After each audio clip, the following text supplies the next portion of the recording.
ना जो है वहाँ वासी वो जलाते नहीं हैं, छोड़ देते हैं और मतलब ढील देते हैं। वो क्या वजह है पागल? बहुत से चीज़ें जलाते नहीं, कहते हैं कि मतलब ये मतलब जलाना नहीं चाहिए। ये देखो भी मतलब अल्लाह की मखलूक है, अल्लाह की तरफ से है सारे। नहीं, वो तो ठीक है, अल्लाह ही की मखलूक है, अल्लाह ही की तरफ से है, तो अल्लाह के अहकाम भी तो है ना। बेशक। अब जिन्नात की अगर हम बात करते हैं तो जिन्नात भी तो शरीयत के मुकल्लिफ है ना। अगर वो उसके रास्ते से हटेंगे तो उनको सज़ा तो मिलती है ना। अब चाहे आप सज़ा उनको कैद की सूरत में दे दो, चाहे उनको जलाने की सूरत में दे दो, या चाहे उनको ख़त्म करने की सूरत में दे दो। अच्छा, बुजुर्गान दीन जिन जिन्नात को जलाने से मना करते हैं वो मुसलमान जिन्नात हैं। अच्छा। वो हद तक इनकाम की कोशिश करते हैं कि इसको ना जलाया जाए, इसको ना कैद कराया जाए, इससे पहले मुआहिदा किया जाए, कौलो करार किया जाए। जब ये कौलो करार और मुआहिदा कर ले, आई बात समझ में, तो उसको जाने दिया जाए। और अगर ये कौलो करार कर ले, मुआहिदा कर ले, लेकिन ये फिर सरकश हो जाए, तो फिर इसको सज़ा देने के लिए आप हैकल सुलेमानी में कैद कर लें। जलाने का फिर भी हुक्म नहीं है, सिर्फ मुसलमान जिन्नात। हैकल सुलेमानी ये जेल है, सज़ाएं देने के लिए हैं। ये हैकल सुलेमानी ये वो जगह है कि जिसके बारे में कहा जाता है कि ये हज़रत सुलेमान अलैहिस्सलाम के मातहत था। इसका तसर्रुफ, इनके ऊपर बादशाहत जो थी ना, हज़रत सुलेमान अलैहिस्सलाम की थी। ये हज़रत सुलेमान अलैहिस्सलाम के दौर में तामीर के हुए थे। ये आपको हुक्म हुआ था जो सरकश जिन्नात है ना, उनको कैद करने के लिए, सज़ा देने के लिए, मारने के लिए, जलाने के लिए आप ये जगह का इंतज़ाम करें। ये एक मखसूस ज़मीन का अहाता है, एक हिस्सा है। हर बंदे की पहुंच हैकल सुलेमानी तक नहीं होती। आई बात समझ में। अब इसको मुख्तलिफ हिस्सों में बुजुर्गों ने तकसीम कर दिया। अब हैकल सुलेमानी हज़रत सुलेमान अलैहिस्सलाम के दौर में था ये। अच्छा, हज़रत सुलेमान अलैहिस्सलाम तक से शुरू हुआ और सरकार गौस पाक तक ये सिलसिला चला। जब सरकार गौस पाक का दौर आया, फिर ये वही मामला जो हज़रत सुलेमान अलैहिस्सलाम के थे, इस हैकल सुलेमानी के ऊपर जो मुसल्लत, जो जितनी ड्यूटीज़, जितनी उनकी वो थी, तसर्रुफ़ात थे, वो हज़रत सैयदना शेख अब्दुल क़ादिर जिलानी रहमतुल्लाह अलैह को मुंतकी कर दिए गए। और कहते हैं कि अभी तक, आज के दौर तक, हज़रत सैयदना शेख अब्दुल क़ादिर जिलानी ही उसके ऊपर मामूर हैं। आपकी ही इजाज़त से ये सारे मामला तय पाते हैं, जिन्नातों के, शयातीन के, इनको सब के कैद करने के, हर चीज़ के, हर मामला, सब सारे आपके दरबार में फ़ैसले होते हैं। अच्छा, अब बुजुर्गान दीन फरमाते हैं कि ये सरकार गौस पाक में मुंतकिल हुआ। अब ये उस वक़्त तक सरकार गौस पाक के दस्ते मुबारक में रहेगा जब तक हज़रत इमाम मेहंदी का ज़हूर नहीं हो जाता। और जब हज़रत इमाम मेहंदी का ज़हूर हो जाएगा तो फिर ये चीज़ें वहाँ मुंतकिल हो जाएंगी। अच्छा, अब हर बंदे की पहुँच हैकल सुलेमानी तक नहीं है। अब तुम किसी के ऊपर हाजिर करते हो, आए बस समय, तुम बात करते हो, तुम पूरा मुआहिदा करते हो, तुम हज़रत सुलेमान अलैहिस्सलाम की कसम देते हो, आई बस समझ में, तुम्हें इस बात पे यकीन है कि जो हज़रत सुलेमान अलैहिस्सलाम की कसम खा रहा है वो अपनी बात पे कायम रहेगा। चलो, अभी तो वो तुम्हारी कस्टडी में है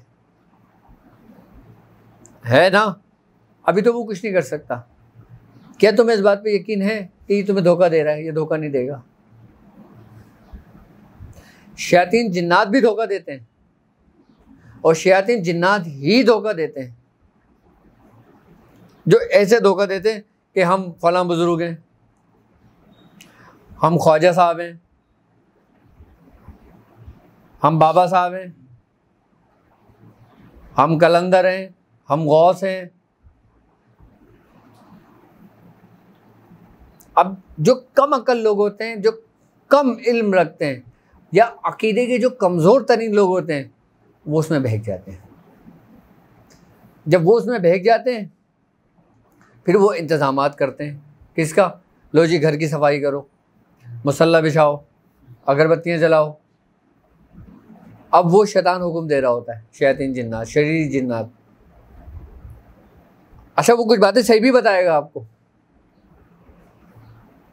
आपको अपने कंट्रोल में करने के लिए। जब आप अपने कंट्रोल में कर लेगा ना, उसके बाद भी वो आपको गुमराह करना शुरू करेगा, उसमें खराफात पैदा करना शुरू करेगा। उससे पहले नहीं होगा, उसमें खराफात पैदा करता है। फिर वो कौन? यही शरीर जिन्नात। ये बहुत धोखेबाज होते हैं। अक्सर तुमने देखा होगा, किसी औरत के ऊपर सवारी आ गई जी, किसी के ऊपर सवारी आ गई बाबा साहब की, किसी औरत के ऊपर सवारी आ गई ख्वाजा साहब की, किसी औरत के ऊपर सवारी आ गई फलां बाबा की, किसी औरत के ऊपर सवारी आ गई अकीक शाह अकीक की, किसी पे सवारी आ गई अब्दुल्ला शाह गाजी की। औरत पे क्यों आती है, मर्द पे क्यों नहीं आती? क्या मर्द इतने गुनाहगार हैं क्या? सोचो ना थोड़ा सा। औरत के ऊपर इसलिए चीज़ें आसानी से मुसल्लत हो जाती हैं कि औरत हर चीज़ से ख्याल नहीं रख पाती, क्योंकि वो नाकिसुल अकल है ना, वो उसकी अकल हर चीज़ को पहले तस्लीम कर लेती है। उसको औरत को आधी बात भी कहोगे ना, वो बोलेगी बस मैं पूरी बात समझ गई, चाहे वो ना समझी हो।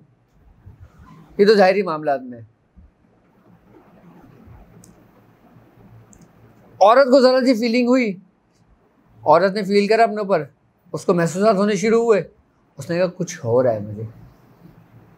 अब जब कुछ वो पूरी तरीके से सवारी आई, शरीर जिन्नात ने उसके अंदर मुंतकिल हुआ, जब उसने बोलना शुरू करा तो यकीन हो गया भाई कुछ आ गया। अब उसने बोला मैं बाबा हूँ, उसने बोला हाँ भाई तुम बाबा ही हो। अभी पहचानने वाला पहचानते है कि ये बाबा है, ये शरीर है, शयातीन जिन्नात हैं। ऐसे बहुत केसेस होते हैं। और फिर जी हर जुमरात नियाज़ें हो रही होती हैं, हर जुमरात औरतों का रश लगा रहा होता है हर महल्ले के अंदर। अब वो रज़िया ने शाहिदा को बताया, शाहिदा ने जमीला को बताया, जमीला ने फरदाना को बताया। अब सबके काना फूसी हो रही है। अब सब बोले तू चीनी लेके आ जा, तू नमक लेकर आ जाओ, तुम मिर्ची लेकर आ जाओ, तुम ये लेकर आ जाओ, बस अपने पास रख लेना, बाबा जी जब आएंगे ना फिर वो कर लेंगे। अब यहाँ से हमारी वो दौर शुरू हो जाता है गुमराही का। आई बात समझ में? अच्छा, कुछ वो सच भी बताएंगे, अक्सरियत में झूठ बताएंगे। सच इसलिए बताएंगे ताकि आपका एतबार कायम रहे। अच्छा, इनकी एक पहचान है, एक शनाख्त है।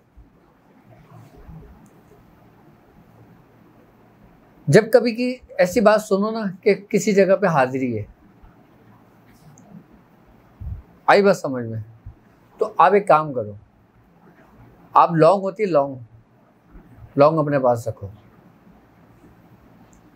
आई बात समझ में? जब आप उस जगह पे जाओ ना, आप लाहौल पढ़ते रहो। आप पढ़ते पढ़ते ना लौंग को तोड़ दो, और जब लौंग को तोड़ोगे ना, वो शयातीन जो शरीर जिन्नात होगा ना, वो चीखेगा और आपको बदबू आनी शुरू हो जाएगी।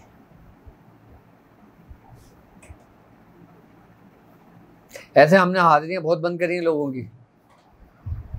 हाँ, बहुत पहले मियां हुजूर ने तो मुझे एक दफ़ा बहुत वो भी करा था। हाँ, डाटा भी था। तो यही शरीर और शयातीन जिन्नात होते हैं, यही खराफात पैदा करते हैं, यही भी गुमराही की तरफ ले जाते हैं। अच्छा, फिर इनका इलाज भी करने नहीं देते।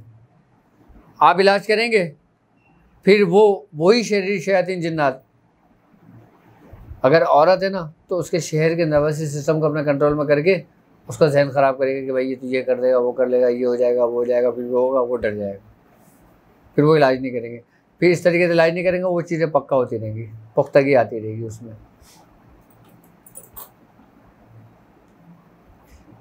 बुजुर्गों के पास इतना टाइम नहीं कि वो तुम्हारे जिस्म में हाजिरी की सूरत में आए। वो पाक रूहें हैं, वो साफ़ रूहें हैं, वो मखसूस कामों के लिए हैं, वो तुम्हारे लिए नहीं है। बुजुर्गों की आमद ख्वाब की हद तक तो तुम्हारे लिए फ़ायदेमंद साबित है। जिस्मों के अंदर जो बुजुर्गों की आमद होती है वो बहुत शादिर और नादिर होती है।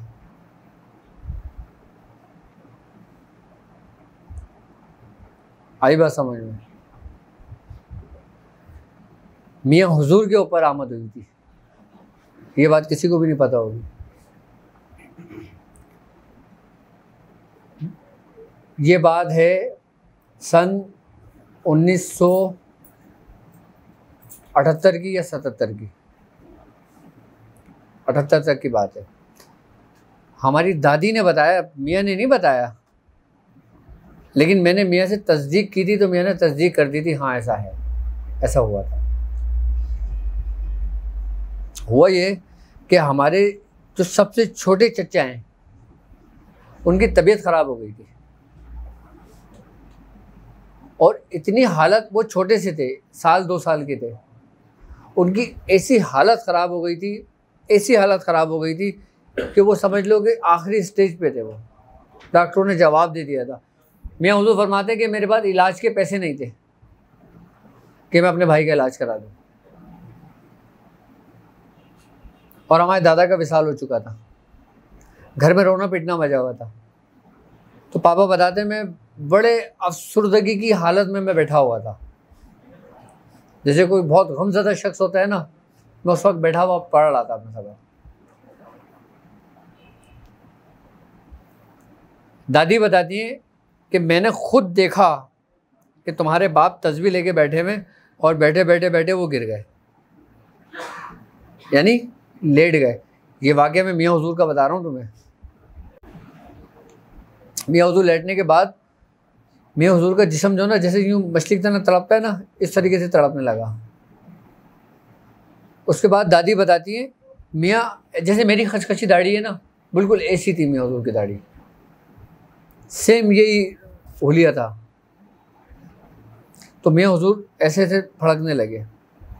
उसके बाद दादी बताती है कि पापा की जो ना पूरी जिल्द जो ना वो चेंज होने लगी थी, कि जैसे किसी बूढ़े शख्स के नहीं होती खाल झुलसी भी, ऐसी स्किन होने लगी, और चेहरे पे झाइयाँ आने लगी।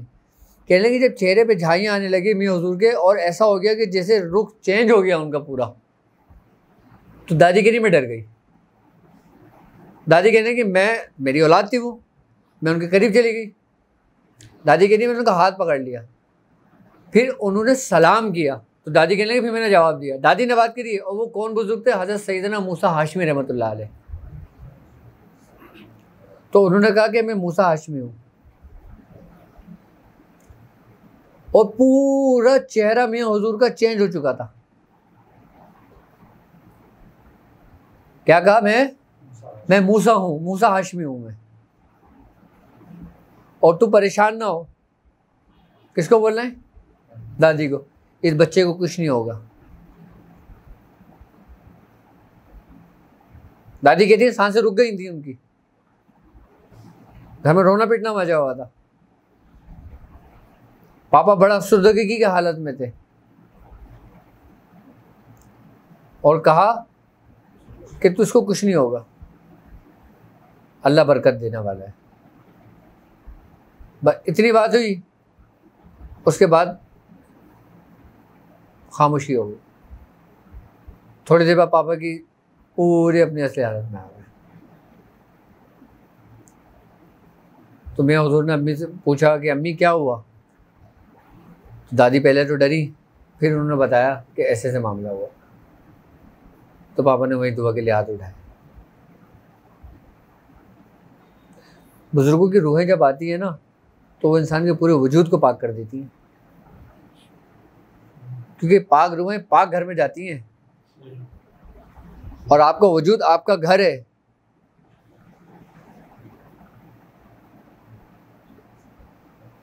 ऐसी होती हैं हाज़िरियाँ बुजुर्गों की, हर चीज़ चेंज हो जाती है।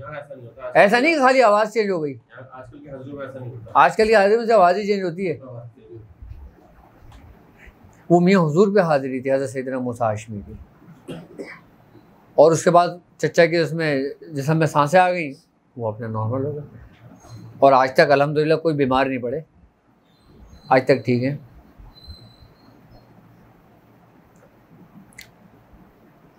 ये जो बुज़ुर्ग होते हैं ना, ये अपनी औलादों को, हम लोग कौन हैं? औलादें हैं ना। जब हम किसी मुसीबत में, किसी परेशानी में होते हैं ना, किसी भंवर में होते हैं ना, तो ये हमें अकेला नहीं छोड़ते।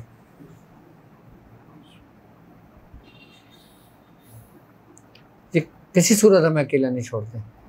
हम ये समझते ना कि हम ये पढ़ लेंगे तो मौका आ जाएगा, जिन आ जाएगा, हमें परेशानी हो जाएगी, हम नहीं पढ़ ले, हमारे रिश्ते नहीं होंगे, हमारी शादियाँ नहीं होंगी। ऐसा नहीं होता। सिलसिले का यही तो फ़ायदा है, सिलसिले का यही तो फैज़ है।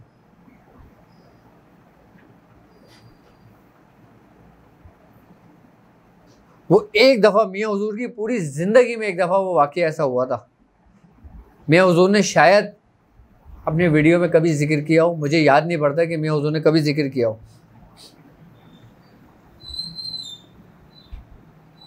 लेकिन ये भी मियाँ हुजूर के राज़ों में से एक राज था। और सैयदना मूसा हाशमी कौन है कि जिन्होंने हज़रत ख्वाजा मंजूर हुसैन शाह साहब की तरबियत करी थी।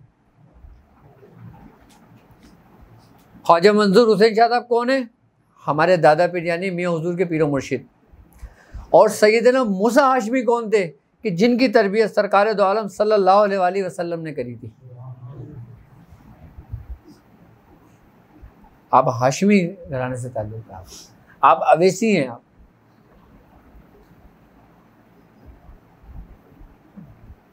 हज़रत सैयदना मूसा हाशमी रहमतुल्लाह अलैह का ही ख़ानदान मदारिया का सबसे बड़ा फैज़ हमारे खानवादे में शामिल हुआ। उन्हीं का फैज़ आया, उन्हीं का ख़ानदान हम उन्हीं के ख़ानदान में हुए।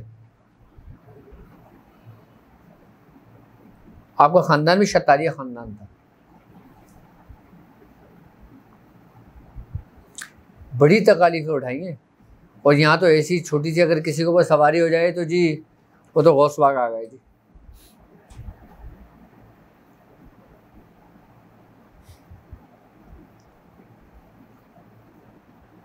हमारे इस्लाम में, हमारे दीन में एक बात तो है कि जिसको पर्दे का हुक्म दे दिया गया है ना, महरम और ना महरम का जहाँ फ़ैसला कर दिया गया है ना, वहाँ से आप इस चीज़ का फ़ैसला कर सकते हो।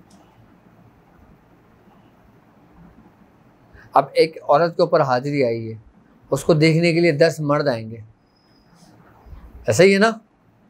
तो क्या शरीयत इस चीज़ की इजाज़त देती है? जब शरीयत नहीं देती तो वो बुजुर्ग क्यों आएंगे कि जिन बुजुर्ग की सारी ज़िंदगी शरीयत में गुजर गई। अब मज़ारात पे बहुत ज़्यादा खराफात होते हैं। आप देख लो मुख्तलिफ मज़ारात के ऊपर किस तरीके से धमाल डाला जाता है कि जहाँ औरत और मर्द दोनों चिपक के चल रहे होते हैं। क्या उन बुजुर्ग की अपनी ज़िंदगी के अंदर ये तालीम और तरबियत थी?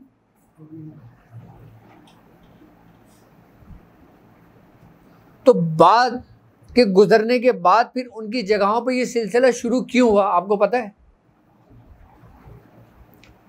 आप कहते हैं कि बुजुर्ग जिस जगह आराम कर रहे होते हैं ना, वहाँ पे उनकी रूहानियत होती है। तो क्या रूहानियत को ये कराहियत महसूस नहीं होती? क्या रूहानियत को ये नागवार नहीं गुजरता? अगर बुजुर्ग चाहें तो ये सिलसिला बंद नहीं हो सकता। फिर मामला क्या है? फिर माजरा क्या है? देखो, जहाँ पे रोशनी होती है ना, वहाँ अंधेरा पूरी होने की कोशिश करता है, दाखिल होने की। मज़ार के इर्द गिर्द के जो एरिया होते हैं ना, वहाँ पे शयातीन शरीर जिन्नात होते हैं। वो जो शरीर जिन्नात होते हैं ना, फिर ये उन्हीं की शरारतें होती हैं। अच्छा, कुछ तो आपकी अपनी फीलिंग्स होती हैं और बाकी बची कुची कसर वो शरीर जिन्नात कर देते हैं। अब आप किसी मज़ार पे जाओ, आप थोड़ी देर बैठो, आप अपनी कैफियत को बनाने शुरू कर दो। बाहर के आते में बैठ के अपनी कैफियत बनाने शुरू कर दो, आपकी कैफियत बननी शुरू हो जाएगी। आप उसको पॉजिटिव की तरफ लेके जाओ तो वो पॉजिटिव हो जाएगी, आप उसको नेगेटिव की तरफ लेके जाओ तो वो नेगेटिव हो जाएगी। जबकि रेस तो आपके जिस्म के अंदर से ही मुंतकिल हो रही है ना। अच्छा, ये पॉजिटिव और नेगेटिव क्या है? हम सुनते हैं ना इसके बारे में, अक्सर व बेशतर मैंने अपनी वीडियोस में इसका जिक्र किया है। और जितने भी, चाहे रेकी हो गई, आपका ड्रैगन कोर्स हो गया, आपका कबाला का कोर्स हो गया, आई बस समझ में, आपका रूहानियत का कोर्स हो गया, आपकी कोई सी भी हीलिंग का कोर्स हो गया, उसकी सबसे बुनियादी बेसिक जो ना ये रेस ही होती है। अच्छा, इसका ताल्लुक रूहानियत से तो समझ में आता है कि रूहानियत से है। अब मैं आपको बताऊंगा, आप इसको एक्सेप्ट कर लोगे कि हाँ भाई इसका ताल्लुक रूहानियत से है, जबकि देखा आपने भी नहीं है। आप किसकी बात पे यकीन कर रहे हो? किसकी बात पे यकीन कर रहे हो? कहने वाले की।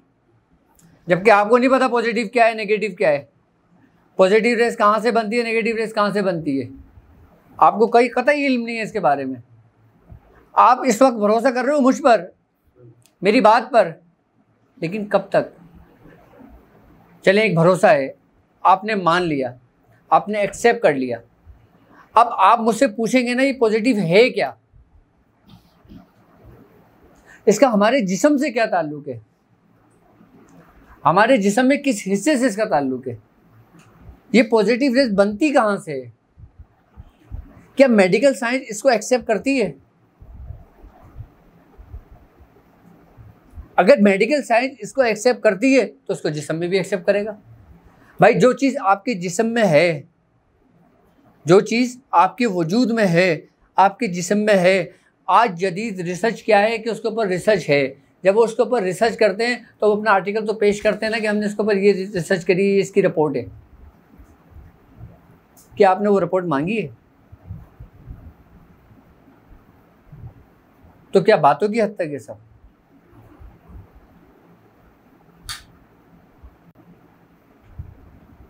आज मेडिकल साइंस ये बात प्रूव करती है, क्या मेडिकल साइंस ये बात प्रूव करती है कि हमारे जिस्म के अंदर, ख़ासकर जो हमारा ब्रेन है, और ब्रेन दिमाग का लेफ़्ट साइड वाला ये पूरा हिस्सा, ये हिस्सा जो दिमाग झिल्लियों में होता है, आई बस समझ में, उसमें से एक केमिकल निकलता है। क्या निकलता है? एक केमिकल निकलता है। उस केमिकल का नाम मेडिकल कहती है, उसका नाम है डोपामाइन।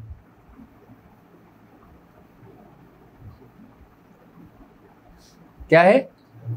डोपामाइन। ये केमिकल निकलता है। अच्छा, इसका जो शेप है ना दिमाग का, ये ऐसे फोल्डिंग में है, क्रॉस में। अब मैं आपको पॉजिटिव और नेगेटिव के बारे में समझा रहा हूँ कि जो मेडिकल के उससे कि मेडिकल इसके बारे में क्या रिसर्च की है मेडिकल ने इस पर। जो हमारे दिमाग का इस तरीके का हिस्सा है ना, जो ऐसे जा रहा है, जैसे हम सराउंडिंग करते हैं यूँ करके गोलाई में लेके आते हैं, दो हिस्से इसके यहाँ के हो गए, दो हिस्से यहाँ के हो गए। आई बात समझ में? जो दिमाग का अगला हिस्सा है वहाँ से डोपामाइन और एंडोर्फिन्स, ये दो केमिकल्स हैं जिनकी ग्रो वहाँ से होती है। जो दिमाग की जो झिल्ली होती है ना, ये वहाँ से एक लॉब निकलता है, एक लॉब निकलता है।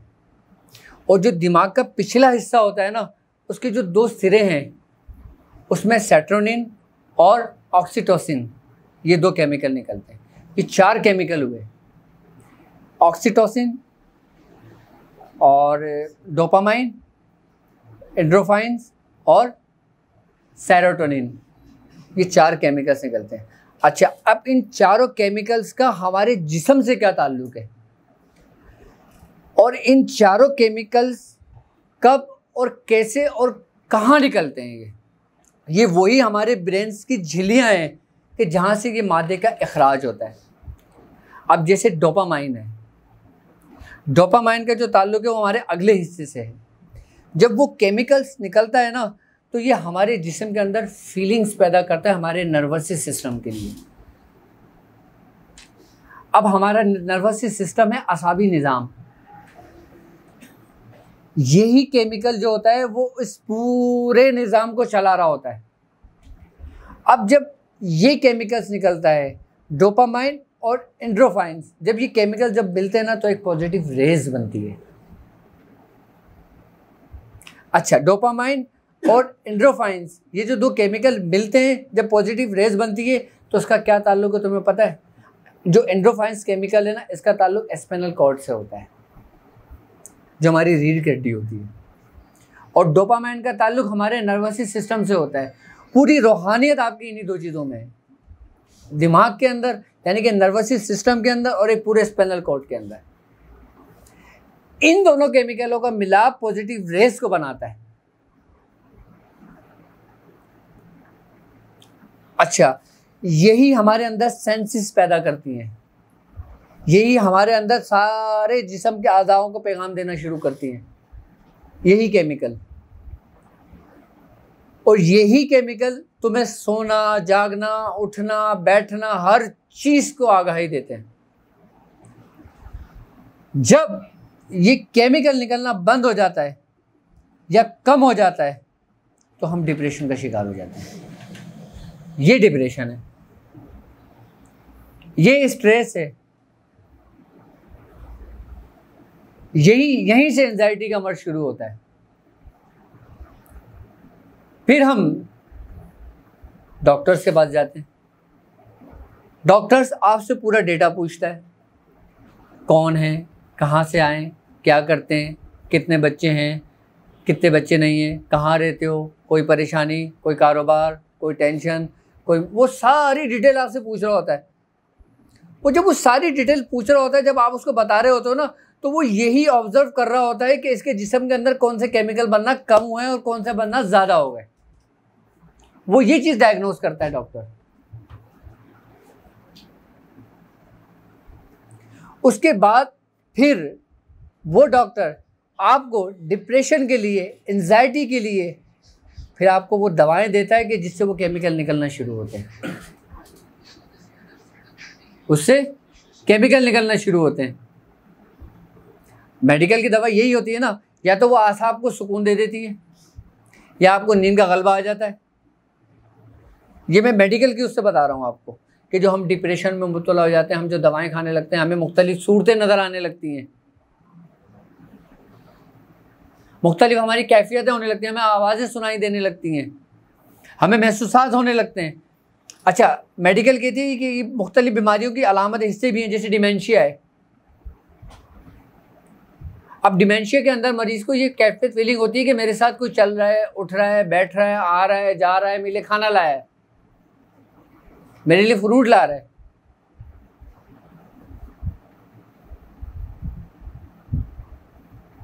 इस सारी जो मुश्तमिल है ना, ये हमारे इन्हीं केमिकल्स के ऊपर डिपेंड कर रहे होते हैं। आई बात समझ में? किसका ताल्लुक? असाब का ताल्लुक, यानी कि नर्वस सिस्टम का ताल्लुक। आपके पूरे निज़ाम में असाब का ताल्लुक किससे हो गया? डोपामाइन से। आप डोपामाइन लिख के ज़रा रिसर्च कर लो, आपको पूरा पता चल जाएगा।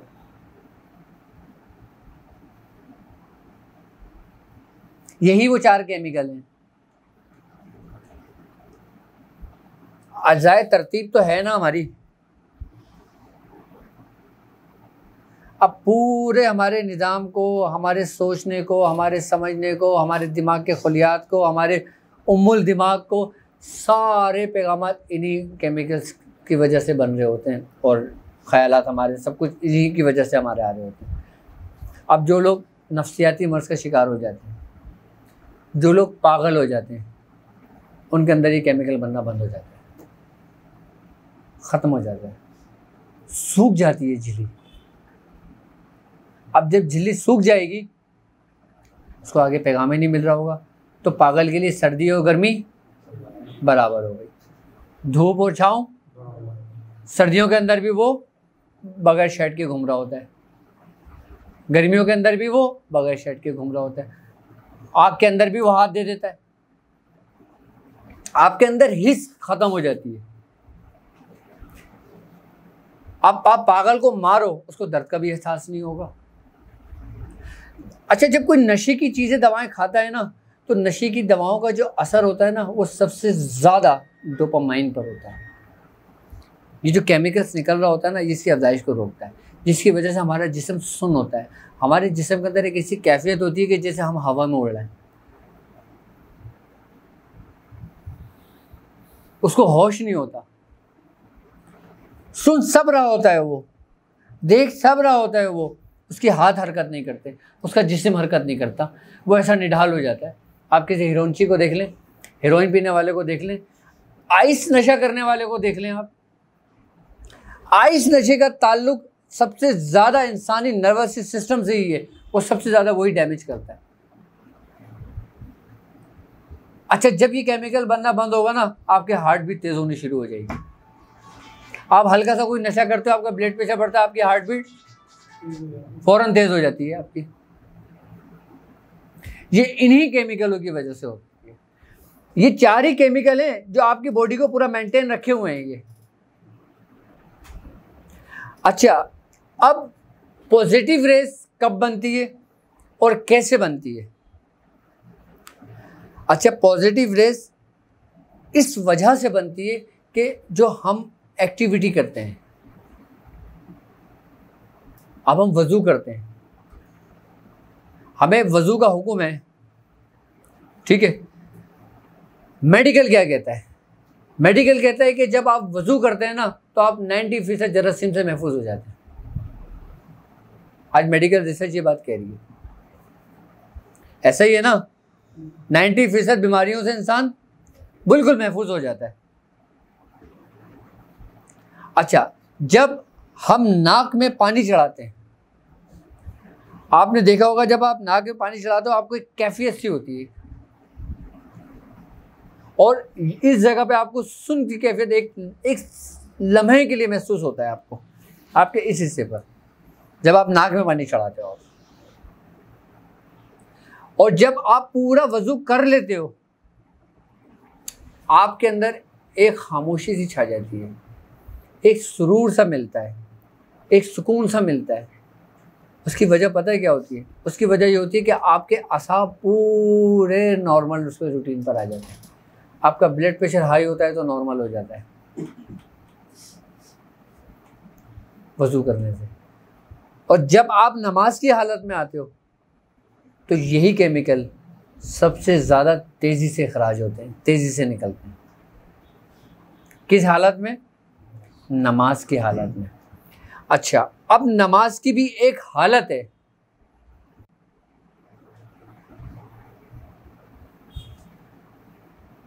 क्या? वो हालत नहीं जो हम लोग पढ़ते हैं, वो नमाज के जिसके बारे में कहा गया है कि आलिम की 2 रकात नमाज नफिल जाहिल की 100 रकात नमाज नफिल से बेहतर है। जब आप अल्लाह अकबर कह के खड़े होते हो, ऐसे खड़े होते हो ना नमाज की हालत में। अब कुछ लोग अल्लाह अकबर कह के जो गर्दन झुका के खड़े हो जाते हैं, ऐसे ही है। कुछ लोगों की गर्दन ऐसे होती है, कुछ लोगों की गर्दन ऐसे होती है, कुछ लोगों की गर्दन यूँ होती है, कुछ लोग यूँ देख रहे होते हैं, कुछ लोग ऐसे कर रहे होते हैं, अल्हम्दुलिल्लाह रब्बिल आलमीन ऐसे पढ़ रहे होते हैं। ऐसा ही है ना। कोई शेप नहीं होती, कोई तरतीब नहीं होती, बस हम उसकी नकल कर रहे होते हैं। कभी आपने सही नमाज पढ़ने का तरीका समझा है कि सही नमाज पढ़ने का तरीका क्या है? कि आप सिर्फ 2 रकात नमाज नफिल पढ़ें तो आप अपने अंदर एक ऐसी कैफियत, आपकी फीलिंग्स हो कि आपको हुजूरी अता हो गई। नमाज की हालत में जब खड़ा हुआ जाता है ना, तो बिल्कुल स्ट्रेट खड़ा हुआ जाता है, बिल्कुल इस तरीके से ऐसे शेप बना के ऐसे करके खड़ा हुआ जाता है, ऐसे कि आपकी जो गर्दन, आपकी जो रीढ़ की हड्डी है ना, ये आपकी बिल्कुल ऐसे होती है जैसे सांप की होती है। सांप की कुंडली ने देखी आपने, इस तरीके की होती है, जैसे कि पूरा हिस्सा एक होता है सेम, बिल्कुल ऐसे होना चाहिए आपकी। बिल्कुल जब आप गर्दन अपनी ऐसे रख के जब नमाज पढ़ेंगे ना, अल्लाह अकबर कहेंगे, तो आपका जो स्पाइनल कॉर्ड है, यानी कि आपकी जो रीढ़ की हड्डी है, वो जॉइंट जब सीधा होगा और जब वो एंडोर्फिन्स जो केमिकल वहां से निकलेगा, जब वो आप जिसने यहाँ पे आपकी इस जॉइंट को कायम मकाम बनाया हुआ है अपना, जब उसको सीधी होगी ना, तो वो तेजी से नीचे की जानिब जाएगी। कौन जा रहा है? एंडोर्फिन्स, वही केमिकल्स दौरान खून के साथ। जब वो नीचे की जानिब जाएगी तो आपके लास्ट मोहरे के अंदर, यानी कि कूल्हे का जो लास्ट मोहरा है ना, कि जिसको कहते हैं कि ये कुव्वत इरादी का मरकज़ है, रूहानी कुव्वत का मरकज़ है, ये उसको जाके जगाती है। यानी कि ये न्यूट्रल है और नीचे से तुम्हारा फेज़ है। जब न्यूट्रल और फेज़ दोनों मिलेगा तो क्या होगा? एक लाइट जलेगी, रोशनी हो जाएगी।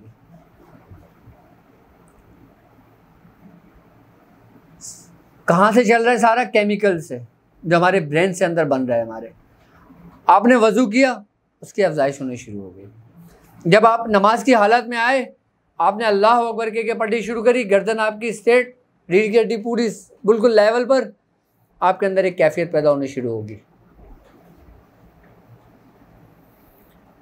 आपके अंदर वो रेस चलनी शुरू होगी जो पॉजिटिव रेस बनी है आपके अंदर।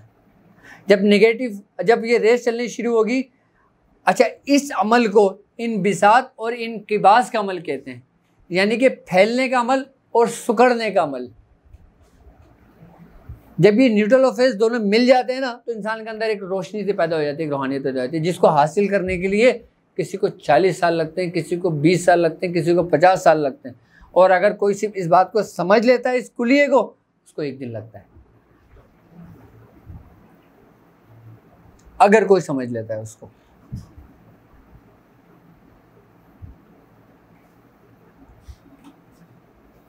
अब आप रुकू की हालत में चले गए।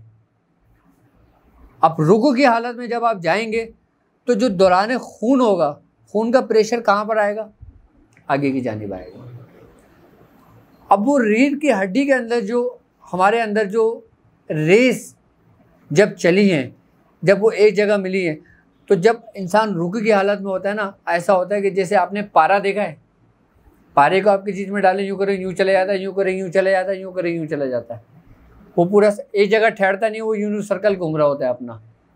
इसी तरीके से वो रोज़ हमारे बॉडी के अंदर दाहिर हो रही होती है। जब आप सजदे की हालत में जाते हैं, तो ये सारी रेज जो ना दिमाग के ज़रिए हमारे कल्ब में उतर रही होती है।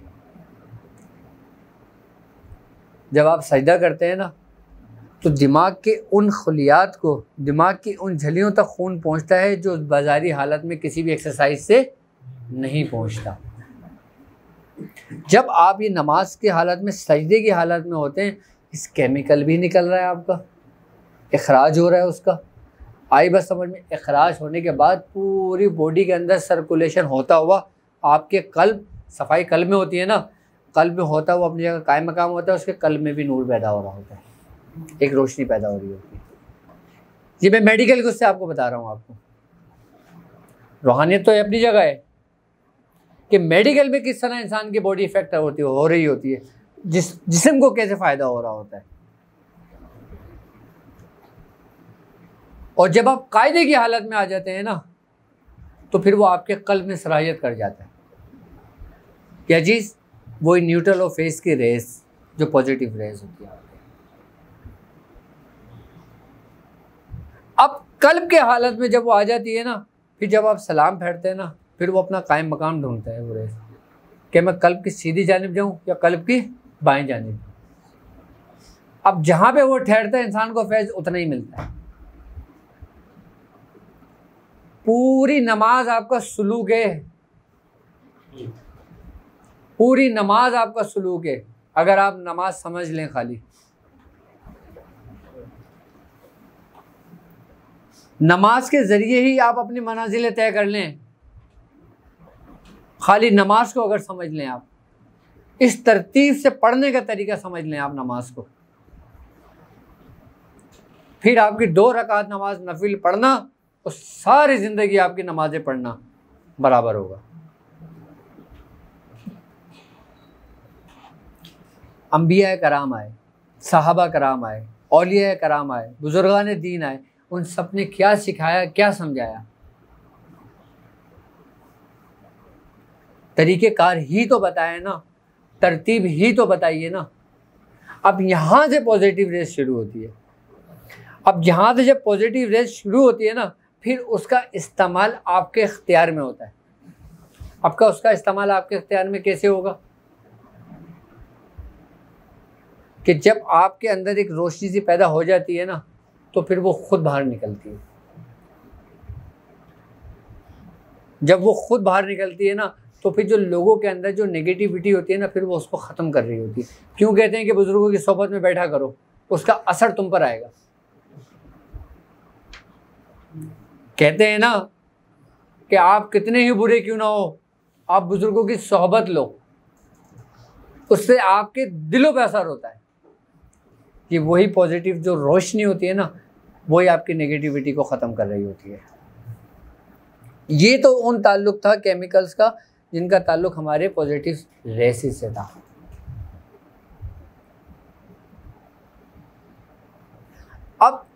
अब हम आ जाते हैं दिमाग के पिछले हिस्से पे, जहाँ से सेरोटोनिन और ऑक्सीटोसिन ये केमिकल निकलते हैं। अच्छा, ये केमिकल क्या करते हैं, इनका क्या फंक्शन होता है? जब ये निकलते हैं ना, तो ये हमारे अंदर एहसास पैदा करते हैं। किस चीज़ का? जैसे हमने खाना खाया है, नहीं खाया, भूख का एहसास, तलब का एहसास, शहवत का एहसास, किसी भी चीज़ का एहसास, खुशी का एहसास, गम का एहसास, कि ये हमारे अंदर एक एहसास पैदा करते हैं। जब इस केमिकल का अखराज होता है ना हमारे दिमाग के अंदर, तो हमारे अंदर ये सिम्टम्स पैदा होते हैं और ये उसको अपने अंदर एब्जॉर्ब कर रहे होते हैं। ये सारे सेंसेस के ऊपर डिपेंड कर रहा होता है, सारा सेंस के ऊपर चल रहा है ये सारा। तुम क्या समझ रहे हो? अपने आप को तुम खुद चला रहे हो? नहीं जी, तुम्हारी डोरी तुम्हारे रब के हाथ में। ये कारखाना तुम्हारा रब चला रहा है।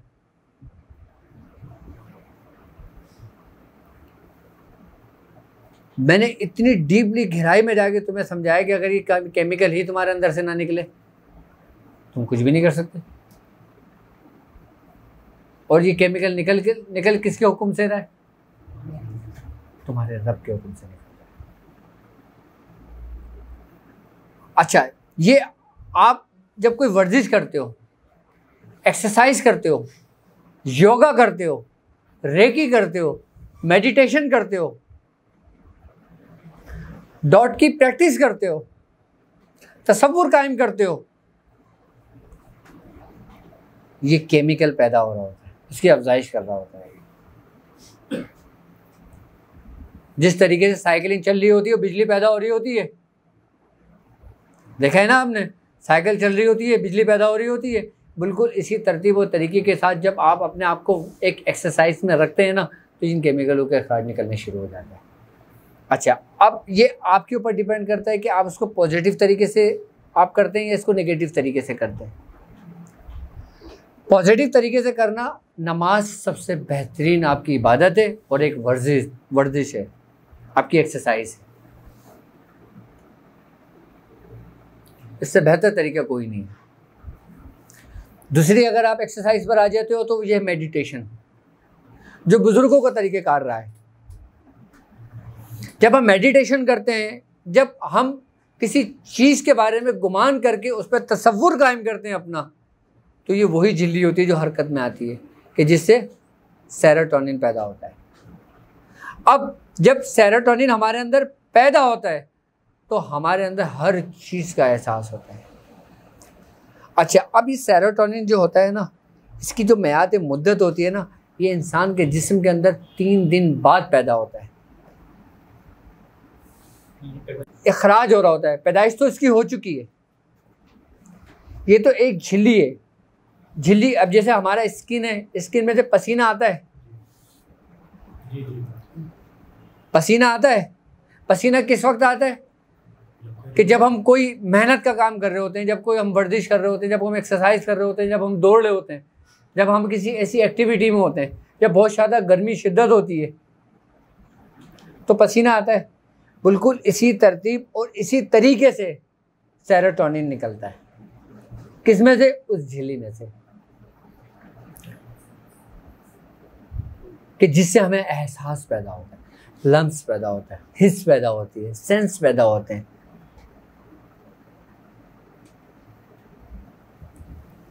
आई बात समझ में?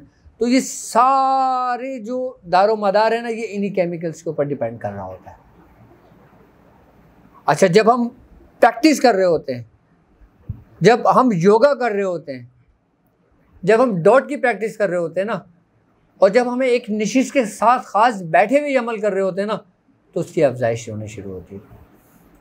आपको मैं ये बता रहा था कि इसके जो अखराज होता है ना वो 3 दिन में एक दफ़ा होता है, लेकिन उस 3 दिन की जो तासीर होती है ना वो 40 दिन तक कायम रहती है। कितने दिन तक कायम रहती है? अच्छा, आप समझने वाली बात है। मैं ये बात क्यों कह रहा हूं?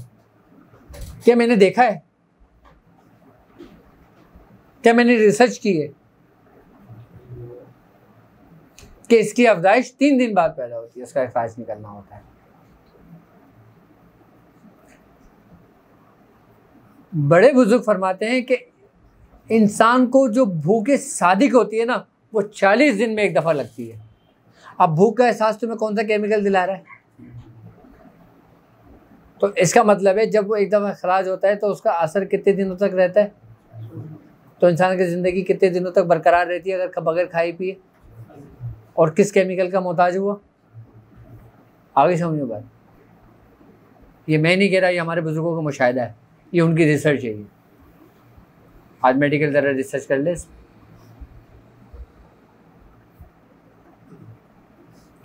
भूखे सादिक यानी कि खाना खाना, जो तुम्हें भूख लगती है वो भी तुम्हें 40 दिन में एक दफ़ा सच्ची भूख लगती है, जो तुम्हारे जिस्म के अंदर रूह को करार रखती है, तुम्हारे जिस्म को कायम रखती है, तुम्हें मौत नहीं होने देती।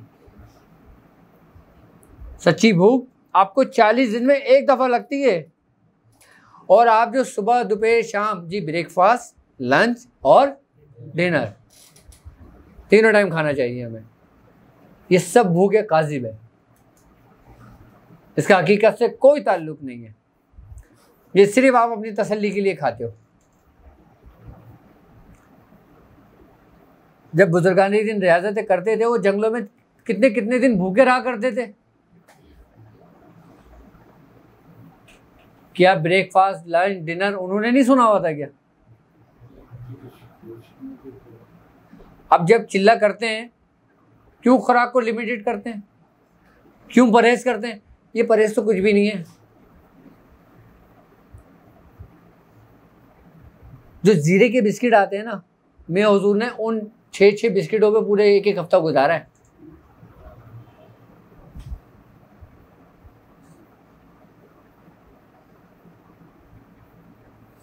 यानी कि भूखे सादिक भी 40 दिन में एक दफा लग रही है, और शहवत भी, जिनसी ख्वाहिश भी, ये भी 40 दिन में एक दफा सादिक होता है।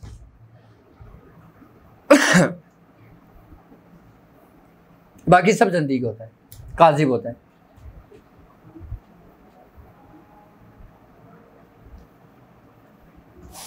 आजान हो जाए। अच्छा, अब बड़े बुजुर्ग फरमाते हैं, कहते हैं कि तुम अपनी खुराक को कम कर लो। क्या? अपनी खुराक को कम कर लो और अपनी उम्र में इजाफा कर लो। आज पूरा यूरोप, पूरा यूएसए, दुनिया के बड़े बड़े वो ममालिक के जो अपनी टेक्नोलॉजी में अपनी इंतहाई उरूज पर हैं, और वो बाकायदा इस पर रिसर्च कर रहे हैं कि हम कोई ऐसी मेडिसिन बनाएं कि जो इंसान की उम्र को इजाफा कर दे, इंसान की उम्र बढ़ा दे। बड़ी रिसर्च चल रही है इस पर, बड़ी कोशिशें हो रही हैं इस पर कि इंसान की तबई उम्र अगर 50 साल है तो वो 100 साल पे ले जाएं। ऐसा पॉसिबल है, ऐसा मुमकिन है कि आप अपनी उम्र को अपनी तबई उम्र से 2 गुना ज़्यादा ले जा सकते हो। यानी कि अगर आपकी तबई उम्र 50 साल है तो आप इसको 2 गुना एक्स्ट्रा ले जा सकते हो। आप 2 गुना ज़्यादा ले जा सकते हो। देखो, मौत तो बरक है, जब लिख दी गई है ना वो तो उस वक्त आनी है। अब आपने इसमें इजाफा कैसे करना है? हदीसों में एक बात मिलती है कि इंसान का जितना रिस्क है, जब तक पूरा नहीं होगा उसको मौत नहीं आएगी। आपको सरकार दो आलम ने फार्मूला दे दिया उम्र बढ़ाने का, लेकिन आप इसको फरामोश करे बैठे हो। और जो आपकी सांसें हैं जितनी सांसें आपके अंदर लिखी हुई हैं, आप जब तक वो पूरी सांसें नहीं ले लेते आपको मौत नहीं आएगी। आप इन 2 चीज़ों को कंट्रोल कर लें, आप 200 साल जिंदा रह सकते हैं। अब वो लोग इन दोनों चीज़ों पर रिसर्च कर रहे हैं, लेकिन मेडिसिन से।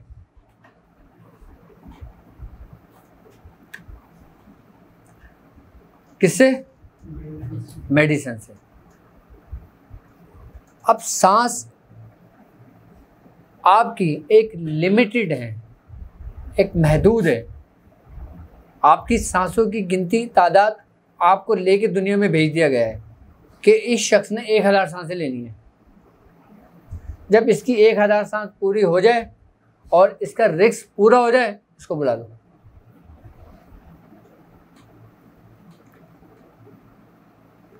अब मैं रिस्क की आपको एक बात बताऊं कि रिस्क के बारे में है ना कि जितना उसको रिस्क है उतना मिलता है, उसके बाद उसकी मौत वाक़ई हो जाती है। अब भूख का जो एहसास होता है वो कौन सा केमिकल हमारे जिस्म के अंदर इखराज करके अब इंडिकेट करता है? सेरोटोनिन। ठीक है, अब हमने इसको कंट्रोल करना है। कैसे करना है वो भी मैं आपको बता दूँ।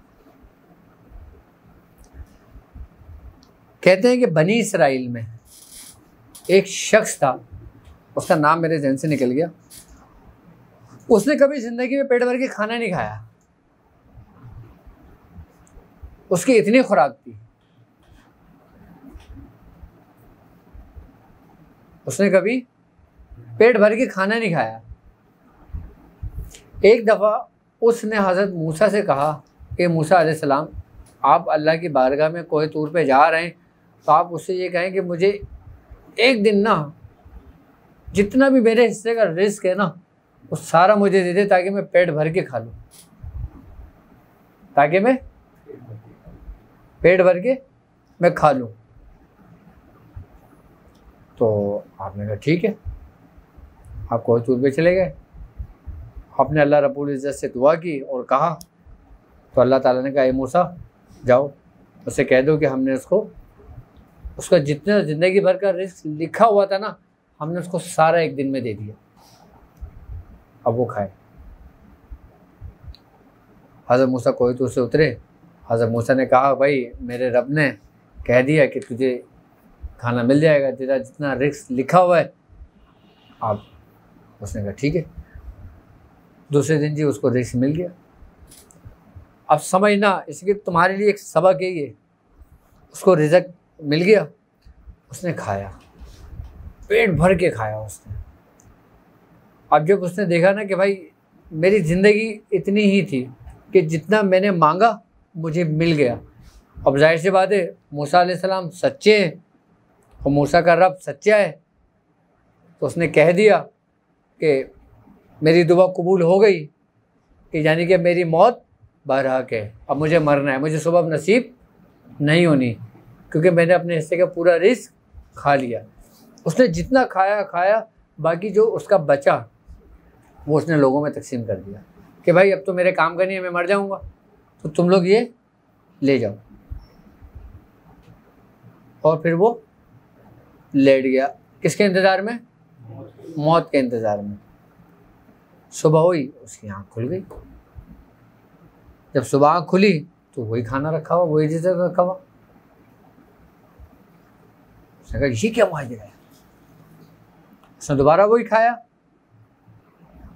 और उसी तरतीब के साथ जो बचा उसने लोगों में तकसीम कर दिया। फिर वो लेट गया। फिर जब आँख खुली फिर वही खाना रखा हुआ, वही रिज़्क रखा हुआ। आपका रिज़्क तो उसको दे चुका था तुम्हारा रब, फिर वो रिज़्क कहाँ से आ रहा है? फिर हज़रत मूसा अलैहिस्सलाम को गुज़र हुआ। जब मूसा अलैहिस्सलाम को गुज़र हुआ, मूसा अलैहिस्सलाम ने उसको देखा। मूसा अलैहिस्सलाम ने कहा तुझे तो रिज़्क तेरा मिल गया था सारा। उसने कहा जी मुझे मिल गया था, लेकिन मुझे तो रोज़ मिलता है उतना। मूसा अलैहिस्सलाम आप जलाली तो थे, क्योंकि रब का भी हुक्म था, रब का भी फैसला था। आप कोई तूर पे चले गए, आपने कहा या इलाहुल आलमीन ये माजरा क्या है? तो अल्लाह ताला ने मूसा अलैहिस्सलाम ने कहा मूसा इसने मुझसे तिजारत कर ली है। आगे एक कुल है तुम्हारे पास कि इसने मुझसे तिजारत कर ली है, तो मैंने भी इससे तिजारत कर ली है। तो मूसा ने कहा कि तिजारत कैसे कर ली? कहा मैंने इसके हिस्से का रिस्क इसको दे दिया, इसने खुद तो खाया, अपने में से अपने दूसरों को भी दे दिया। जब इसने दूसरों को दे दिया तो उसने दूसरों के हिस्से के रिस्क में भी शामिल हो गया कि इसने हमसे तिजारत कर ली और तिजारत मुझे पसंद है। आगे तुम्हारे पर खुलिया, तुम सिर्फ 2 चीज़ों को अपने कंट्रोल कर लो।